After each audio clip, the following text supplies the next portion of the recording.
This is a conversation with Steve Coops. Steve came to us in a really, really tough spot in his life. He was just going through a breakup. He was out of shape. He wasn't looking after his health, and he just wasn't in a good way at all. And fast forwards the best part of 9 months now, and Steve is totally different. Like, the dude is a fucking savage. He's been crushing it in his career. He's been crushing it in his home life. Every single thing has got better and better and better. And I really wanted to get Steve on here because he has a very, very interesting perspective in the development of human beings. And the way that he talks is really, really cool, particularly around things in areas such as confidence, such as esteem, and just the way that we think and mindset. So if you are somebody who does want to optimize their mindset, does want to perform better, or just wants to crush life in general, this interview will be really, really helpful for you. I hope it helps.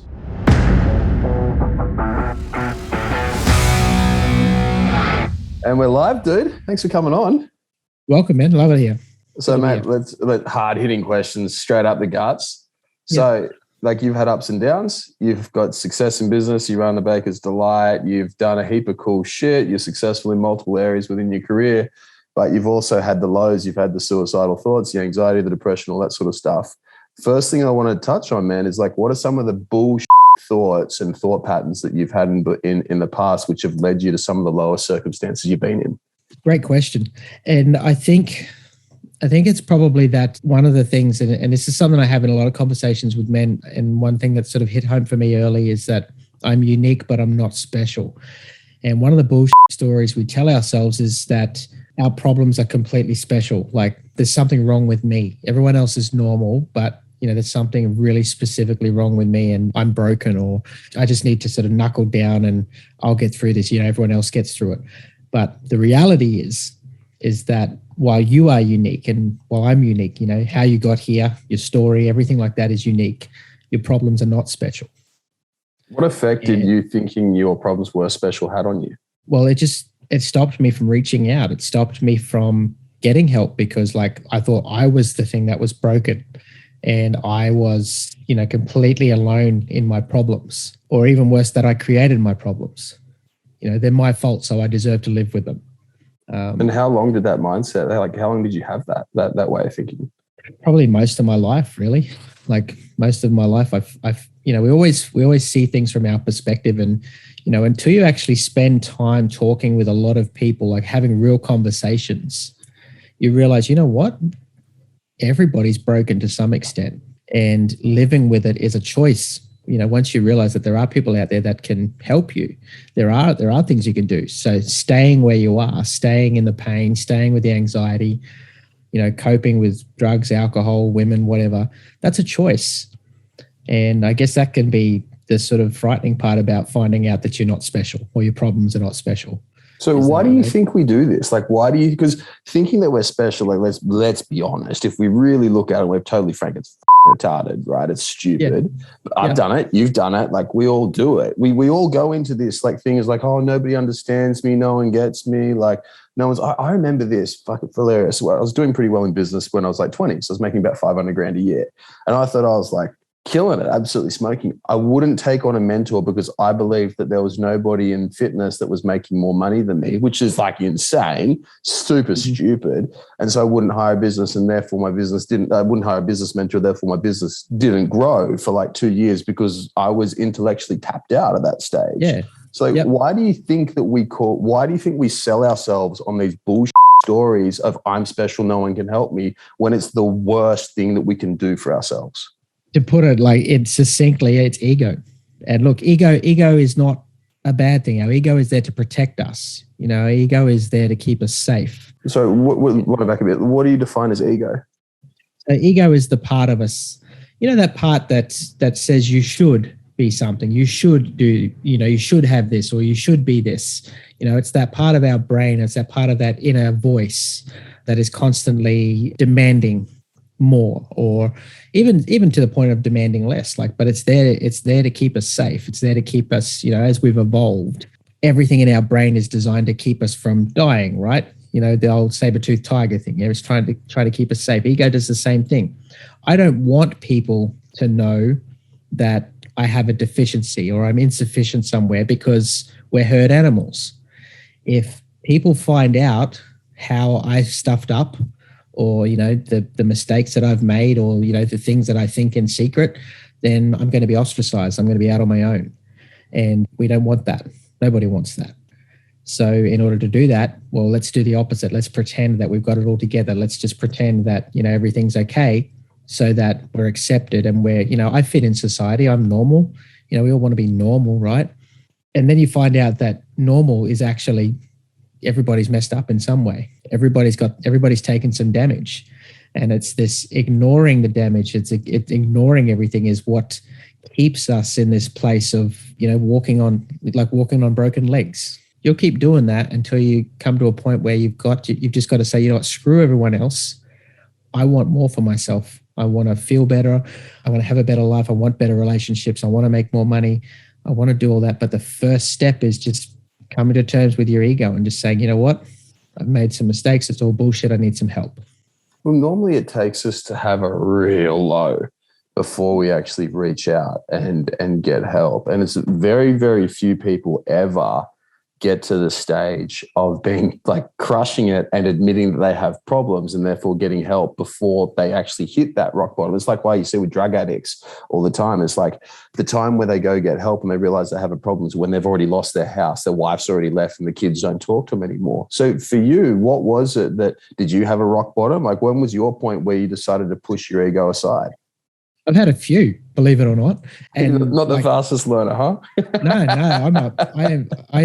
I tell people all the time, don't ever hold me up as someone who's got it, who did it right. I'm not.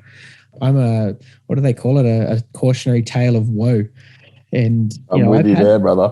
Yeah, I've bottomed out a number of times. And I had this conversation just with a guy today, and he was telling me, all I need to do is just, eat better and go to the gym and I'll be fine. I just need a little nudge. And what I know is that, yeah, that's true. He probably does need a little bit of nudge. Probably does need some support in his corner right now.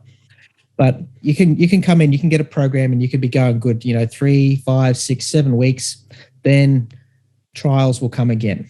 So what you've learned to do is you've learned to pick yourself up. Cool. What you haven't yet learned to do is what happens when those trials come again. So don't take picking yourself up as a victory over the trial, because no, you fell. Victory over the trial means you can pick yourself up, and then when that trial comes around again, this time you win. Does that make sense? Yeah. Yeah, because that's kind of like I've bottomed out a few times. So probably about 5 or 6 years ago now, I was working really hard in my bakery, and I'd owned it for a number of years. I was working like stupid hours, like midnight to midday, sometimes 7 days a week. And I almost literally missed my kids growing up because of the hours that I worked. How was that? Well, somebody who came from a broken family, and I lived my whole life. My mission was just to be a better dad than mine. And I thought I was doing that. What was your dad like? My dad was terrible. He was a very ordinary dad, absent. Then sort of like he basically missed all my teens, all my formative years, which was like when I feel like is when a young guy really needs his dad. Like we always need our dads, but like those teen years, dudes really need their dads or a male role model. And so I missed that. And then dad came back into my life sort of like when I just about hit 20, I was in the army, and he came back in and his life was a mess. Like he contracted HIV because he was sleeping with the wrong people when he was working in Papua New Guinea. And had emphysema from smoking his whole life, still had barely a penny to his name, and just had done nothing. And I guess I was struggling. Like and this is a bit of a struggle that a lot of boys growing up have. When you have a terrible dad, they're still your dad. You still love them for some reason. It's still there. You can't make that go away. But I learned as I matured and I learned more about life, and I learned what is a good role model, what isn't. I learned that my father was not that. What effect did that have on you, man? Like as growing up and through your teens, your dad not being around? Well, I did everything I could to be the opposite. Being a father, having a family was one of the things that I wanted more than anything else. And we had this discussion the other day, talking about the unconscious mind and how it doesn't process negations. And what that means is if I tell you to think of a blue tree or not to think of a blue tree, you have to think of one before you can not think of one. And so my whole life, I'm a really good example of like, I told myself, don't be like your dad, don't be like your dad. And I was starting to turn out just like him. Why do you think that happened, that you ended up just like him? Like, I know with the negations, but yeah, sorry, go on. Because of that negation, our unconscious mind is the goal setter. Okay. We can program our unconscious mind to basically drive us in the direction that we really want to go in. Human beings always get what they need, what they feel they need. And this was a super high value for me, but I had set the intention all wrong. And so my conscious mind went out of its way to make my goal reality. And with the negation taken away, my life statement was, I want to be like my father. And it's going pretty deep into some NLP stuff right now, but like I was literally self-sabotaging and thought I was on the right track, and, turned into everything I didn't want to be. And so, marriage fell apart. My body fell apart. I missed my kids growing up virtually because I was working so much, thought I was doing the right thing. And I was part of a network, part of a franchise. And there were guys who were doing heaps better than me. And I had people saying to me, I had a lot of support. Like I say, go and reach out to this guy, go and speak to this guy. And I was just like, nah, they don't know my problems. They don't know what my town's like. They don't know what my staff are like. They don't know this, bullsh. And I went through 7 apprentices in 12 months. Really? Because nobody could do it as good as I could. Funny that. Yeah, right. What a dickhead. And so, and it wasn't until this was my first sort of bottom out. So my marriage broke down and I moved out, and I remember I was at a caravan park in this little donga. It's called Wallace Caravan Park. And I was sitting in this donga, and I remember I was on the bed. Sorry, what's a donga? Donga is like almost like a shipping container. So about the size of a shipping container that was turned into a one-bedroom, self-contained one-bedroom thing. Tiny, really tiny. And I remember sitting there, and that day I had my kids on my bed, and that was the day I told them that, I wasn't coming home anymore. I wasn't living with them anymore. And it just broke my heart, because this was not what I had set out to do. This wasn't what but there was nothing left in my marriage anymore. And that night was the night that I came very close to taking my own life. That was one night I did that, yeah.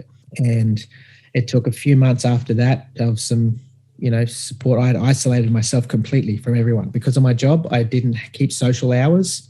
So I lost all my friends, contact with all my friends. And, my body was like, I was about 120, I think it was 120, 125 kilos. Jesus. Yeah. And living off mother and iced coffee, just to get me through my baking shifts. Here's me thinking, I'm doing everything right. And then I kind of had a wake up call, and it was really, really cool. Like I attribute it all to, I watched one video, and it was a Kerwin Ray video. And it was just a video on owning your shit, and that everything, absolutely everything in your life is there because you have either manufactured it or you've allowed it, one or the other. And he called it extreme ownership. And it was then when I sat back and said, you know what? I've got everything that I deserved. But then I had to make a choice. Do I sit in self-pity on that, or do I can't change the past. You can't go back and change it. I'd love to, but I can change the future. I can affect the future. So I did. So I started taking some steps, and I did learn about NLP, and I learned about personal development. I learned that, there were people out there who were doing it better than me, and it was just my ego that was stopping me from reaching out. I invested significant amounts of money, even though I couldn't afford it, to get close to people who could help. Well, why did you do that instead of, because you know what most people do when it comes to money, right? We have this immense, in our society, we have this immense scarcity a lot of times around money, and that we won't go out and spend money that we can't afford, even if potentially, I've been broke before and I've spent a shitload of money I haven't had. And it was fucking awesome, but very scary at the same time.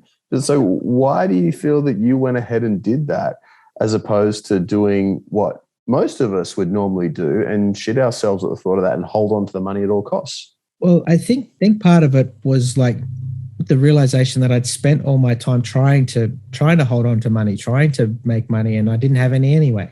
And so through all this, I think the one thing that I realized, that the only thing I never put any real value towards, I valued my kids, I valued my business, I put all my time and energy into that, but I never really thought about me. I never thought about, spending or investing money to get the help that I need. And this is probably where I talk about unique but not special. This works, the opposite works as well. I felt like I was so broken and so messed up that only the best help could help me. So it worked in my favor for once. And I was really lucky just through the network of people that I knew that I met a guy who taught NLP and taught, very big in personal development. And I went and did an NLP course, and it just changed absolutely everything. It changed how I see things. It's changed how I interpret information. It changed how I have conversations now. It changed how I listen. And my business, I put on an extra, in that 12 months, I put an extra $400,000 on my business, just simply because my staff were working. Everything was working. This was a business lesson for me. I learned how to be a business leader instead of just a technician. So how much money did you spend? All up, probably, just on personal development that year was probably about $14,000. And you got 400,000 back. Yeah. Well, Holy that was shit. revenue anyway. Revenue. Still, regardless, yeah. You grew your business by 400,000. How much of that would be profit? So probably would have been maybe about 80 to 100K in that. Not a lot of money in bakeries, but like everything grew. But it was like everything changed. Everything. Like I can't emphasize that enough. Like even down to an interaction that I would have at a barista at a coffee shop. They became more meaningful and more real. It was what like about with your kids? That changed too. Like once I started to see how we develop patterns as kids and why we have bad behaviors and things like that. And it's helped me see that, when my kids play up, that's not just because they're trying to annoy me. They're not trying to annoy me. They're trying to get something that they think they need. And from there, I can ascertain, is that something they actually need, or is it just a tantrum? Is it just attention that they need? And I've had parents say before, they're just after attention. That's not a reason to not give it to them. It's a reason to explore. Why do they want that attention? What's the purpose behind it? And because at the end of the day, like I said, we're all herd animals. We all want to feel like we're part of the herd, that we're safe, that we're protected, that we're valued, that we have some significance, we have something to add. And, these are all, again, like 6 human needs, that sort of stuff. But yeah, this whole journey had brought me around to just when you take ownership of all your shit, like you take extreme ownership, that's when you can start to affect other people and their ownership as well. You can begin to really reach into the world of other people and help them do the same thing. What I also learned through, a lot of pain and heartache, because after this was all sort of happened, I got into another very, very deep, very powerful relationship. And unfortunately, it didn't end too well, a few years later. And this is where you and I have been in contact. You saw me go through a breakup, the end of last year. And again, I bottomed out, and I was doing really well. Like I was doing really, really well, killing it at work and smashing it with my fitness goals, financial goals, and then it all just sort of fell apart, and I bottomed out again.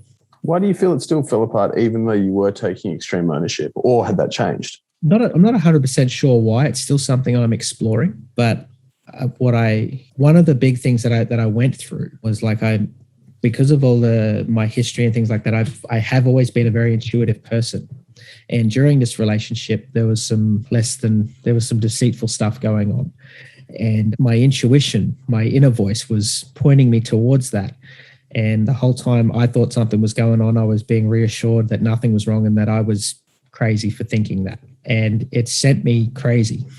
Like, again, I came back to this point where I must be broken. There's something wrong with me because this is my intuition. This is what I'm feeling. And, I'm obviously all wrong because she's assured me that there's nothing going on. Turned out later on, I was 100% right. I was 100% right. Yeah. And it was a powerful lesson for me that, I do need to trust myself. I do need to value myself, that just because I've made mistakes in the past doesn't mean I am worthless or that I can, I just need to ignore my own intuition. What a terrible way to live. And, but then the way I've discovered from, these few times that I've bottomed out, There's very real steps on how you rebuild. And it all starts with what I call personal congruency. And what personal congruency is, just to put it real simply, is that you walk your talk. And when your confidence is out, so here's a bit of a coaching tip for anyone taking time to listen. If you're struggling with your self-worth and your self-confidence, the first place you start is you start making small promises to yourself, really small ones. Like when the alarm goes off at 7 a.m., don't hit snooze, just get out of bed. Promise one. Like that can be day one, promise one. Cool. Next day, 7 o'clock, get out of bed, make your bed. Cool. 2 promises kept. Then get out of bed, make your bed, go have a shave. That could be, and it's interesting. So that's when you keep these promises to yourself, you start to build up confidence. Where lack of confidence comes is where we dwell on our bad decisions. We make promises to ourselves that we don't keep. We say things like, "Oh yeah, next Monday I'll get off the beers. This will be the last weekend of beers and bags for me." And then Monday I'm into it. Monday comes around, you don't do it. "Oh no, this week I'll spend more time with my kids this week." Yeah. Why do you feel we make those bullshit promises to ourselves? Because let's be honest, the whole "I'll quit the beers on Monday, I've just got to finish this case, or I've just got to eat all the bad food in the house before I start eating healthy," right? Because they're all lies and we know it. Why do you feel that we tell ourselves these bullshit lies, which we have no intention of keeping? Well, I have a theory. You want to hear my theory? Please. My theory is this. My theory is that do not have an accurate perspective on time. Now, when I talk with people, when I have calls and stuff like that, there's an analogy that I like to use, a question I like to ask people. And here go, I'll ask it of you. If I was to give you a debit card or credit card or something with all the money you would ever earn, like you can't invest it, you can't no bullshit like that, all the money you would ever earn in your whole life, and I gave it to you, but you never knew the balance and could never know the balance, how would your spending habits change? So you can never make money ever again after that? No, it's all there. You're making me think deep. I don't think they would. I don't know, I'm a tight ass already. I don't think they would. And that's okay. That's okay. What I want you to do now is I want you to apply that same principle to time. You have a certain amount of time left on this big blue ball, but you don't know how much there is. It could be 10 years. It could be 10 days. However, you're spending it like you've got an inexhaustible amount. So the idea of, why do people keep putting things off is because we live under the illusion that there is always a tomorrow. I can put it off till Monday because I have time. But in the case of with kids, I was working my ass off in the bakery, telling myself, I'll spend quality. I'm doing this so that I can spend quality time with my kids later. How many years did you tell yourself that lie for? About 7. 7 years. Yep. Jesus. And I was lucky, very lucky that I was able to sort of wake up to that and, develop a really good relationship with my kids. And so it was, nothing is unfixable, but however, there are, when it comes to time, your kids you only get so many sort of years with them as little ones, and then they're teenagers, and then they're sort of moved up and out, and, it's a massive waste. And it's the same when you keep telling yourself, "Oh yeah, I'll do it Monday, I'll do it this," my body doesn't respond to the way it used to when I was in my 20s. For me to attain the body that I always wanted, now I've got to put a lot more work into it than when I was a young fella. It doesn't get any easier as you get older. Stuff gets a lot more difficult. And so I just tell people, stop spending time like you've got an infinite amount. Get a better perspective. And I love that analogy. If you wanted a 20-foot oak tree in your front yard, when was the best time to plant the seed? 20 years ago. When's the next best time? Right now. And so, you can keep kidding yourself. You can keep telling yourself, Monday's a good time to start. Monday never comes. Tomorrow never comes. It just comes to a point where you say, right, enough's enough now. And so, for anyone listening, I guess, I question, Tony Robbins asked this, and I ask it of a lot of people, when is now a good time to start? I was talking to someone about this just the other day. It's like, Conor McGregor, bit of a fuckwit, right? We can all acknowledge that. Yeah. And after he went and beat the shit out of Khabib's team and threw chairs through buses and stuff like that, and then got arrested and whatnot, got hauled into Dana White's office, the president of the UFC. And he said, "Oh, I'm sorry, Dana. I'm sorry. It's just, I'm just so young still, and just give me time and I'll grow up." And Dana said, "So when is the time that you'll be a grown up?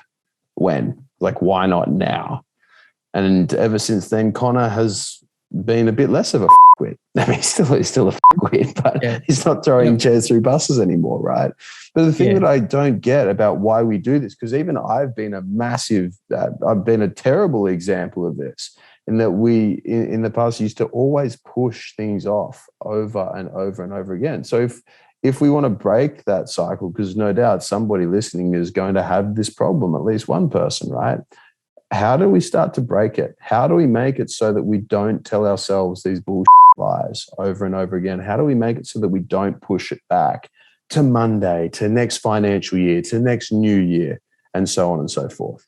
Yeah, well, like my whole thing was put yourself under unreasonable pressure. For me, it was, it was buying into a program that I could barely afford and getting the help that I needed. It was putting pressure on me, like, because we know, we talk about the difference between running towards things and running away from things. Running towards things, although like we're talking, this is something that in my organization I work with, we talk about all the time. We talk about 100-meter sprints, and there's Usain Bolt, and he's at the start line, and at the end, at the finish line, is all the great things: fame, fortune, medals, all that kind of stuff.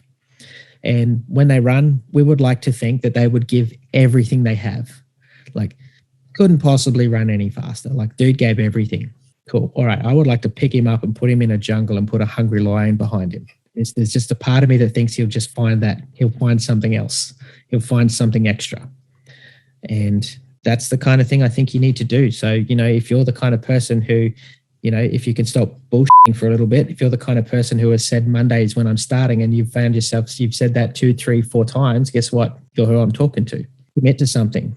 Get some help, get a mentor, get something that's going to drive you so that you can't stop. Put some fire to your feet and run. What I really liked about what you said is where you put, like, say, almost an unreasonable pressure. I think that's what you said. I think those are the words, right? Unreasonable, something which is actually, it resonated with me, because I remember during COVID, it was a bit of a stressful time for us, like when we were running the business, because we thought, when it first started out, like, oh shit, what's this virus? Like, me being me back when it first came out, I wasn't terribly phased. I'm like 99.9 repeated % survival rate. Like, it's not going to go anywhere. No one's going to care about it because it's just going to go away, right? That was my view, because statistics, that's what they said, right? And that's what the data said. I didn't listen to the media because I don't listen to any of it. But then I remember, like, it going through and the government shutting stuff down bit by bit and seeing the economy, take a bit of a tough turn, and everyone was put onto JobKeeper and whatnot. I remember that being stressful. And I remember in that moment then and there, I decided to spend $100,000 in business coaching in 1 month, right? It's just a fair bit, awesome. one thing.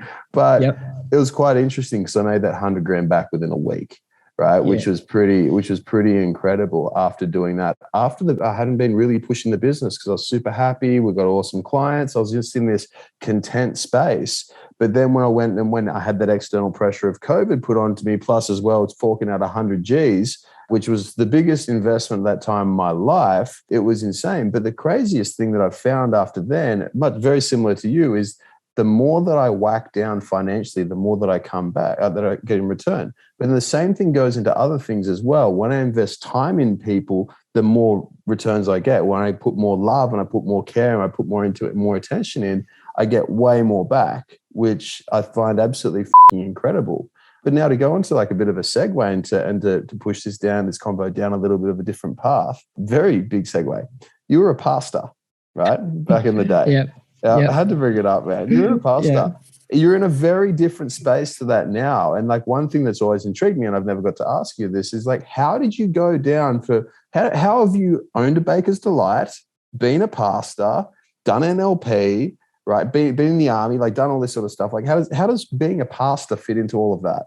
Yeah, well, I think like if we break up our existence into different parts, I guess there's different things you want to pursue. Now, I've always been like a spiritually inquisitive person. Like I've always wanted to know about the immeasurable parts of myself and others. And so, like I actually sort of became more aware of the church and spirituality when I was in the army. And, the army was a time where I was a young bloke and I was thrust into, a highly structured way of living. And that was really good for me. And I really enjoyed it and I liked it there. But it also, the concept of fighting and killing and, all that kind of stuff was really thrust into my awareness. And I wanted to know a little bit more about what happens when you die. What's going on? What are feelings about? What are thoughts? What are premonitions? Why do I get chills on my spine when this happens? I was always been curious about this stuff. And then, I guess I started a journey in church, and it answered a lot of questions for me. And so I followed that path. What questions did it answer for you? Like, what did you get out of it? So for me, I wanted to know if there was an afterlife. Is there, is this intuition that I have, this feeling that there's something more? What is it? And going into church, these guys put labels on everything for me, and it was awesome. Like I understood things for a little while. I understood, yes, there is a higher power. Yeah, there is a purpose. And I'm like, yep. So all of the things that I intuitively feel are things that I guess, these guys have labels for them. I like that. And so like in everything that I've ever done, I throw myself headfirst into it and I learn as much about it as I can. It's just been how I am. I've since learned that I was diagnosed as having OCD. And, for some people, they see that as a disability. I see it as a performance upgrade. It means, I can laser focus on things and, nail it down. And so, I moved into being a pastor, and sort of one of the things that's always been close to my heart is helping other people. It's just been how I'm wired. I want to be of service. I want to make sure, and that's, it's one of my core needs. I want to make sure that what I do makes a difference. So I got involved in the church and, did my study and did a lot of study. I did, all up probably about 6 or 7 years worth of study. And so, but as I sort of grew and mature, and I had some bad experiences in the church, like nothing super inappropriate or anything like that. I don't know where that was going.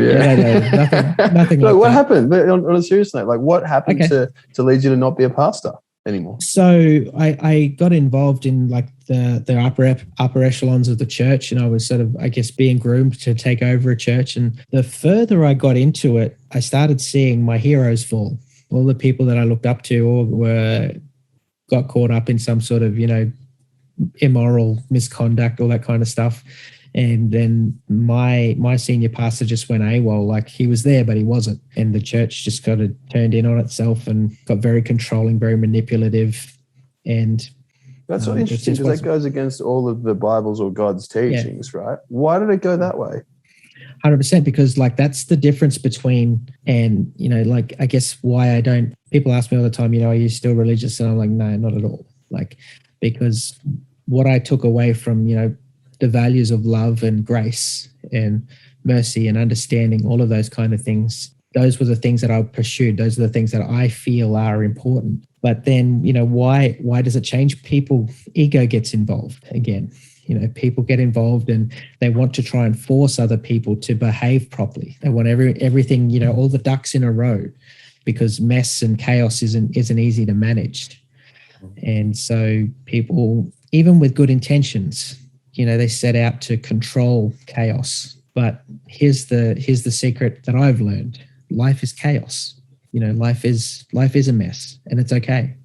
Every single atom is constantly vibrating and moving every single second of the day. If you try and put a confined structure around anything, it sucks. I mean, that's why I'm such a big fan of Taoism and the philosophy of flow, and being like, and just going with the flow in general in life. Because as soon as we try and put these rigid structures around certain things, stuff goes to shit. I mean, you've only got to look at communism, right, to 100%. Go see this, the communism and like major religions and things like that. Yep. You see how like these beautiful ideas of, pushing the teachings of God. Because let's be honest, whether you're religious or not, some of the ideas behind the Bible are pretty good. Like, don't kill people, right? Don't be an asshole, don't steal, like, it's pretty good life advice, It's right? pretty basic, yeah. Pretty basic, you know what I mean? You live by that, you're generally going to be pretty sweet. Same with communism, and it's like, oh, everyone should be equal. Oh, that sounds fun. That sounds pretty cool. We all get treated well, we all that.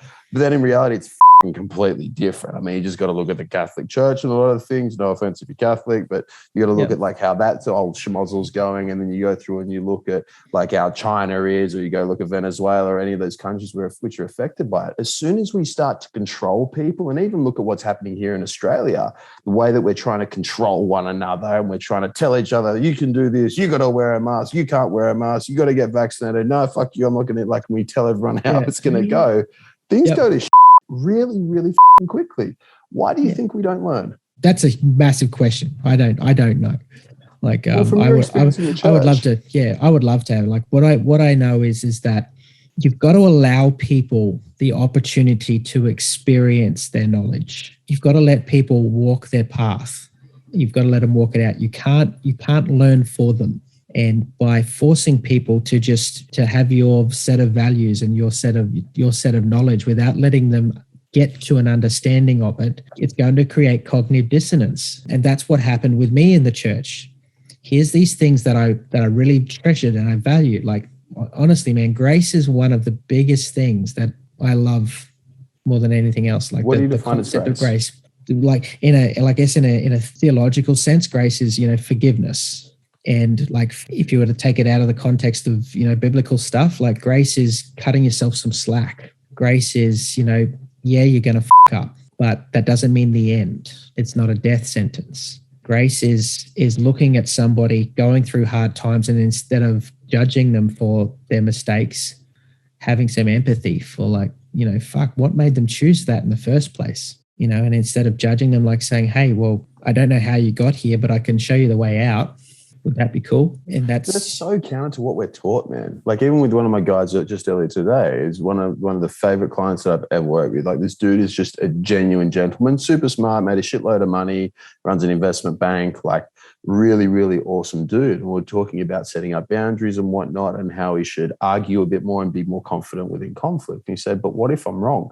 I'm like, brother, you're going to be wrong. Like, I mean, you're not Jesus, dude. Like, you're going to up in life, and it's going to be normal. But it's like, we're always taught that we can't be wrong from a very, very young age. We must be perfect. This is how we must act. If not, you're a bad person. How do you break that? So the way it broke in me was we talked a little bit about NLP. And one of the presuppositions of NLP is that there's no such thing as failure, only feedback. And like, I swear I need to get that tattooed somewhere. Like, it's been a tenet in my life now. And there, bro, forehead. You got plenty of real estate. Yeah, thanks, bro. I've been thinking about getting bangs. I don't know. Soap's got a banging pair of bangs at the moment. She can give you some advice. I'm thinking about it. Bangs, man. I think I would. I'm going to go there. Like, yeah, do it, please. But like, there's no failure, only feedback. To me, was like the NLP version of grace. And it's understanding, like, the only time you actually fail is when you give up. Every other time, all that's happened is you've had a learning experience of how not to do it. Awesome. What a great way to learn. And, and let's be completely honest. If everything went super well for you 100% of the time, like you never anything up, your existence would be shit. It would be boring as hell. It would be so boring. Can you imagine if everything was easy? Yep. Have you ever been, I don't know about you, but like I go through phases sometimes, like, when I used to, play a lot of computer games and stuff, going on God mode. You go in there and you can't die, and, you go in, you can just blow everything up and nothing can hurt you. You do that for a while. It's, it's fun. But then you're like, you know what? This just isn't challenging. And as human beings, life is about the experience. It's about growing. It's about the journey. And like you turned me on to Taoism, like a few months ago, and it's been something I've been looking really into, and it's been affected my life and my decision making process ever since. And how so? Well, I've learned to say yes to a lot more things. I've learned to, if the opportunity comes along, it's instead of sitting there in fear of like, oh, can I do this? The usual bullshit. Oh, what if I'm not good enough? What if if the opportunity is there? My belief is that, you've manifested that opportunity, and you can do it. That, you can't, and this sort of comes down to a little bit of a quantum physics thing. Like, everything you see is a projection. Okay. Like, so your eyeballs don't actually see. Your eyeballs send information to your brain. Your brain then puts all this information together and puts it up on a screen in your head. And that's what you see. And so that's why, so many people can look at the same setting, but see so many totally different things. Mm. And so if you can't imagine it, you can't project it. And so if something comes up in your life that is, like a really huge opportunity and you're sitting there and you're scared, oh, what if I can't? What if I can't? If you couldn't project it in the first place, it wouldn't be there. And so that's probably going a bit deeper than what I expected to on this conversation. But it's balls deep, brother. That's what this is for. So saying yes to things is something, because I've always been a cautious person. I've always been more on the, let me sit back and analyze everything first. Whereas now I'm more like, if life's flowing this way, then get on it. Learning more about flow, not swimming across or upstream. I used to be very much the same as you, very, very cautious. And the moment I started saying, it, I'll just do it way more, life got so much more cool. And the moment I stopped trying to control everything, every single minute, like I used to be like super controlling and like have my life exactly how I wanted it. Yeah. But the moment I got way more into flow, the key things to me were going more into flow. And by flow, I mean just taking like effortless paths. And by effortless path, I don't necessarily mean the easy thing. I mean the thing which is most in alignment with my values and my summit and the things that are like truly important to me in life. When I started following that more and more and more and more and more, things just got way, way easier. And it led me to the point where like we're having this conversation right now, like going and doing this and setting up what we're doing with JCF now and getting you on board with us and all that sort of stuff. It all just keeps getting easier and easier. Not in the way where more and more effortless, not in the way where it's actually like easy. I could just be sitting on my ass in cash and dole checks if I really want to. That'd be easy. But in the long run, it'd be really, really painful. Whereas right now it feels absolutely effortless, going totally in line with my values and in with my summit. Yeah. It's alignment. Like it's flow in the same direction as purpose. But like, if you ever want to give yourself an early heart attack, like if you want to stay angry, try controlling everything. Guaranteed. Here's a prescription. Like if you want to be an angry, unfulfilled mongrel of a person, try to control everything. Well, so how do you stop? Because like I know for me, man, like I had a unusual way of stopping that. Like I was shown DMT and tried that and had a go of that. And then that was like a big bang, like just twisted my head and made me looking like, James, you're really f***ing this whole thing, this life thing up right now. And I was. But that's not conventional, not exactly advice that we can prescribe, right? Not something you should do. So what would you like, how would you suggest that we go and we change this so that we can actually give up control? Because the other thing too, man, like when we are controlling, it's because we're anxious. We're anxious and we think that everything's going to fucking break around us. How do we give up control without everything breaking around us and falling in one heap? And so this was something that I had to be walked through. Like I want to make sure everyone understands that this isn't something I just discovered and I just guru'd my way through it. For me, it was a gradual letting go of things. And the way I did it was like that need to keep everything in control is the need, again, comes back to our evolution. It comes back to wanting to feel safe. I want tomorrow to be predictable because that way I can know what I need to do today. It's the same when people contemplating buying into coaching programs and things like that. They want it to be predictable. They say, well, what's the guaranteed result? And I'm like, well, there are no guarantees, but I can guarantee you that if you do nothing, you'll be lucky to be where you are in 6 months if you haven't gone backwards. But the question that I ended up asking, or someone asked of me, he said, hey, Steve, if everything broke, how bad would that actually be? And I'm like, what do you mean? He's like, okay, well, let's just say you lost the bakery. How bad would that be? What would happen? And so I explored it. I'm like, well, I'd probably have to declare bankruptcy. He's like, cool. So you go on the bankrupt list for 5 years, right? How bad is that? You can't get a loan or anything like that, but you could go out and get another job. You're pretty smart. You still got your skills. You still got your family. How bad is it you go into bankruptcy? And I said, oh, well, I guess it's not that bad. I've still got what's important to me. I've still got my kids. I've got my body. I've got a brain. I can still do things. And so learning that it's not as bad as I think it's going to be was a huge part. And now whenever I start to get anxious or anxiety, I get that anxiety or I want to start to control things again, I ask myself, well, what happens if I let this go? If I just let it go and I focus on the one thing that I really can control, what's the worst that could happen? I still stay me. I still stay happy. And sure, that might really, really, really good example. When I went through my previous breakup, like my last one, and like you saw how it affected me, and me trying to hold on to that, trying to fix it. Not at this point in time, I didn't know what had gone on behind my back, that kind of stuff. But I was trying so hard to find the path back to reconciling our relationship, and I was trying to hold on, trying to fix everything, because us as men, we're fixers. And it wasn't until I had a meeting with Christian. And I remember it was at Easter time, and I just remembered being so sad at Easter because I didn't have my kids with me, and I'd broken up with this girl. And I said to Christian, I said, dude, I just didn't imagine that I would be back at this spot again at this time in my life. I thought I would have had it all together, and it hurts. It feels like I'm on fire. And Christian's advice to me was, stop trying to put it out, man. Just let it burn. Just let it burn.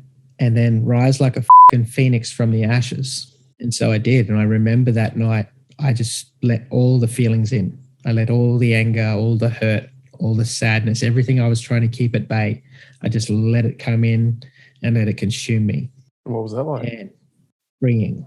I didn't realize how much energy went towards trying to keep all these things at bay, how much mental bandwidth I was using up. And in hindsight now, I wish I'd done that sooner. But that's a shitty thing to do to yourself. Hindsight's a shitty thing to do to yourself. Give yourself some grace. You were doing, like I was doing, everything I could with the resources that I had. At that point in time, I wasn't aware of, that this person really wasn't worth fighting for. Didn't want it. Wasn't the person I thought she was. And, I didn't have that resource at the time. So I was doing the best with the resources I had. But then when I let it go, I let it burn. And then I crawled out of those ashes. I didn't fly out. There was no big fucking bright moment. I crawled out. And it was then, I started reading on Taoism, started looking at flow, started looking at, how do I just let things go, and I just go with it. And we had the Man Weekend. And as much as I love you, and I love, everything we did there, the most impacting thing for me was the work we did with Michael, and his philosophy around, stop labeling moments as good and bad. There just is. And this is shit that I knew. I knew this, I knew it up here. It hadn't made its way here yet.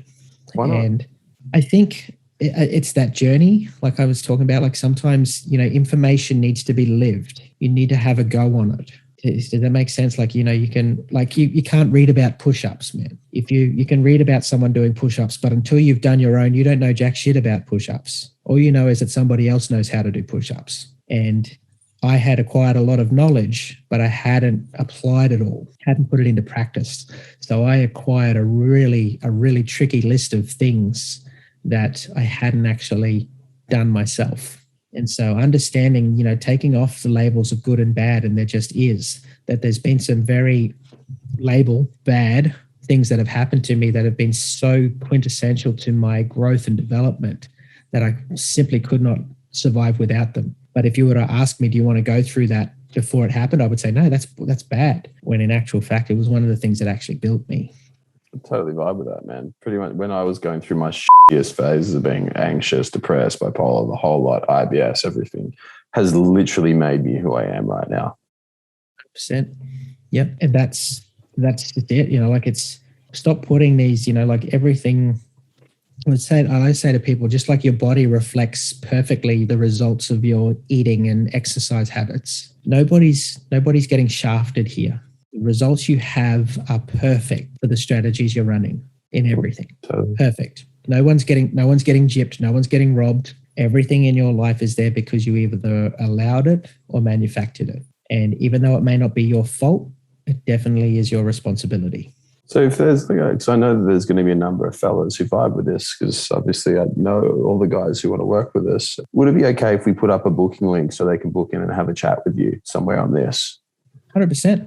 yeah, like that's like, and I want to implore guys, you know, like if you're struggling with your anxiety, your self-worth and that kind of stuff, you're not going to find any judgment over here. In fact, you know, like if you want to compete with me, we'll compete over who's up the most. Like, let's get on that. But yeah, no, look, I've dedicated myself to helping men, like to helping people. I want to see people understand more about themselves and understand their journey and embrace more of it.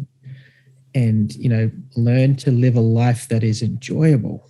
You know, you don't have to kill yourself just to exist. And so, yeah, totally. Book in, come and have a chat, and let's see if we can help clear some of the fog. And I don't profess to be a guru or anything like that. I'm just a dude who's been through it, got through it. But I had help, a lot of help.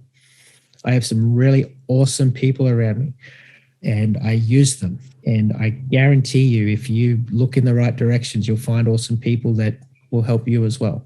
But I also know you won't be able to do it on your own. No one can. No, you can't. Back to that, we're herd animals for a reason. Exactly, and we're not special. Yeah, unique but not special. Yeah, I love that, man. Dude, thank you so much for coming on. This has been really cool. Very welcome, man. And just thanks again for all your help, and you know, all the guys, all the crew at JCF. Like, yeah, life changing. My pleasure, man. You're who we do it for. Yeah. Legendary. Love you, dude. I'll speak to you soon. You too, brother. Catch you, man. I hope you enjoyed the video. If you got something out of it and you want to learn more, click the link below or type in High Performance Conversations with James Cant, and you'll be able to check out all the podcasts that we've done. We cover a stack of different topics, everything from getting your mojo back, overcoming anxiety, self-doubt, self-esteem, and learning from some of the industries and some of the world's top performers in both business and in health. Look forward to having you on there.